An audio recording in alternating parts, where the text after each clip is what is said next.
শ্যামাপ্রসাদ মুখার্জির জন্মভূমিতে জন্মভিটেতে আজকে আমরা সরকার পরিবর্তন করতে পেরেছি এবং যে সরকার অত্যাচারের সরকার ছিল, মানুষের কথা বলার যেখানে অধিকার ছিল না, আজকে সেখানে সবকা সাথ সবকা বিকাশের সরকার প্রতিষ্ঠিত হচ্ছে, যেখানে প্রধানমন্ত্রী আবাস যোজনায় ঘর মিলবে, যেখানে মিলবে আয়ুষ্মান ভারতের মতো এই বড় বড় প্রকল্প, যেটা এতদিন বাংলার মুখ্যমন্ত্রী মমতা ব্যানার্জি, প্রাক্তন মুখ্যমন্ত্রী মমতা ব্যানার্জি সেই সুবিধাগুলো মানুষকে বঞ্চিত করেছে।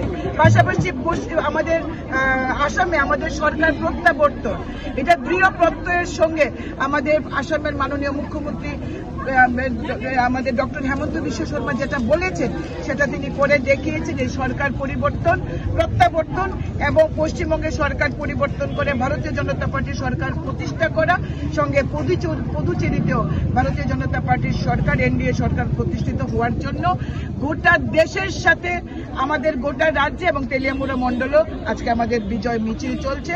দেখতে পাচ্ছেন আমাদের সম্মানীয় চেয়ারম্যান রয়েছেন, আমাদের মণ্ডল প্রেসিডেন্ট রয়েছেন, মণ্ডলের ভাইস প্রেসিডেন্ট, মার্চেন্টের প্রেসিডেন্ট রয়েছেন, আমাদের শিক্ষক অফিসার সংঘের যিনি সভাপতি মিহির স্যার রয়েছেন, গোটা আমাদের ভারতীয় জনতা পার্টির কার্যকর্তারা আজকে এই বিজয় মিছিলে অংশগ্রহণ করছে।